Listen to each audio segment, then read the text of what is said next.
Few questions. I don't want to spark anything. Why did it take a pandemic for everybody to decide that we should be feeding all of our students? I mean, for years we've been saying that we can't teach hungry kids. Nobody helped, but then when all eyes turned on it and we had no other choice, then we decided to.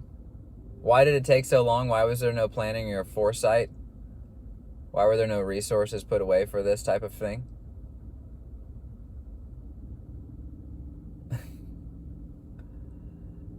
Equal chance at it, kids. You all can grow up to be whatever you want, but only half of you are eating, so let's make this interesting. Took a pandemic. For decades, teachers have been fighting to be able to keep technology in the classroom that's updated enough to try to prepare kids for what they're going to be experiencing in the future with technology. But they've been using outdated technology. So it's like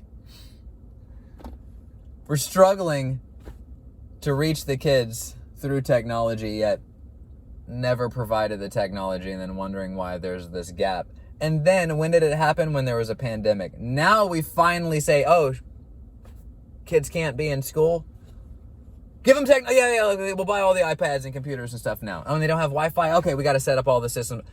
Yeah, they've been struggling. Some kids, instead of just being able to go home, they have to go to a library or somewhere else to get Wi-Fi. And do they have parents that can drive them there? No. So now you're asking a 12-year-old to be responsible for doing all these things. And then when they turn 18 and are out on their own, you're saying, why didn't you do all that? You had an equal opportunity. Don't you know that? When you were hungry and you had no technology? Or why did it take a pandemic? I also want to know. Teachers, I'm not a teacher anymore, so you don't have to listen to me. You didn't have to then either.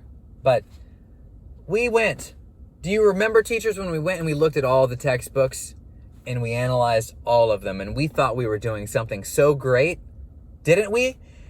When we were given all this information and all the textbook companies showed us how to use their online resources and all the extra workbooks and things that it comes with for students, and they all range in price, right? We don't know the price. Yeah, we don't know the price. We just are given the information. We don't want to be biased, right? So we give our reports at the end and we're like, yes, what's next? This whole day that we've spent analyzing all this stuff. Oh, it's just going to be like addressed in a meeting, some minutes of an agenda with some public voting and the board here and there with all the price information and all that. And they're just going to take our notes into consideration and then choose the textbooks. I get why we've had the cheapest textbooks and resources in the classrooms now. I was wondering before I was a part of one of these panels, but now I get it. Yeah, I was wondering why we kept on choosing the crappy textbooks, but now I get it. We weren't. The teachers weren't. They were trying to choose the best, but it didn't matter. Multi-million-dollar deals going down for textbooks in 2020 in the first place. Hello, nobody wants to double check up on that. There's maybe nowhere else we could be spending tens of millions of dollars on these massive textbook contracts. Nobody's looking at it. Why? Because, I forgot we don't care about the students because we didn't start feeding them or giving them technology until a pandemic. We know as adults, more questions. We know as adults that you don't want to work for anybody. What do you want to do? Start your own business. What's one of the most lucrative things you can do to build wealth? Start your own business. Where is all that information in the curriculum? As soon as possible? Middle school? You start in your academies in high school, but by that time, the sponge-like brains are less sponge-like. There's no reason we can't start a little earlier. We know that. You can't save for retirement without investing now. Where is all the information in our curriculum on investing? It's not there. At least not as early as it could be. Do we not care about our students? Does anybody ask them how they're doing lately? Does Is anybody concerned for the examples we're setting, for the future we're setting up? Students, if you're listening to this, you shouldn't be, but I think you're on your own. You should spend probably like 10 minutes a day just doing something like learning investing or a skill or just information. Just curiosities. Because life's going to hit and you're not going to be able to explore them anymore. You have time right now. Just 10 minutes a day. You don't have homework anymore. It only counts as 10% or something like that. Teachers don't assign it, whatever. Spend 10 minutes a day. Teach yourself investing or how to start a business. How to tune a guitar. It doesn't matter. Anything. Because that quadratic formula that you're learning, that's going to benefit you maybe in college, but it's not going to be enough because by that time you'll forget. And guess what? You paid for that class and you're going to have to take another math class. That was just the remedial one because when you took that test again and it didn't matter. It didn't matter that we taught you the quadratic formula instead of anything else. Because the college is going to get more money. And then they're going to change the requirements for your degree midway through. Adding to the class load that you have to take. They're trying to work on that now, so that's okay. But then you get the degree and you don't have a job. And you've been doing everything the adults have been telling you and you wonder why you didn't have anything. It's because we weren't really looking out for you. We were only doing things when we were forced to. Please don't turn into the same generation that doesn't care about its youth as we did. I'm worried because I see the students absorbing the adult behavior.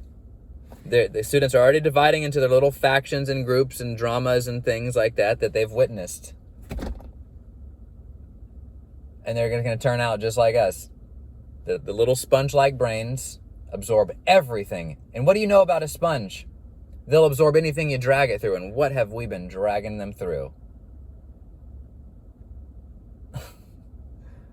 We should be ashamed of ourselves.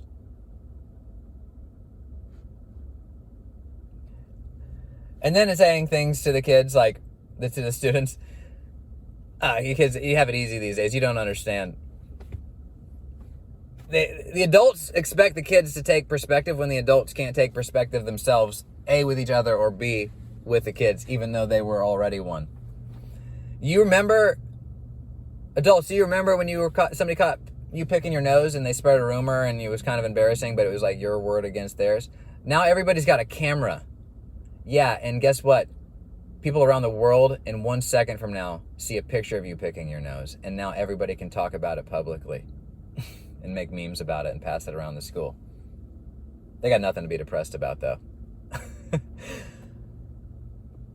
I mean,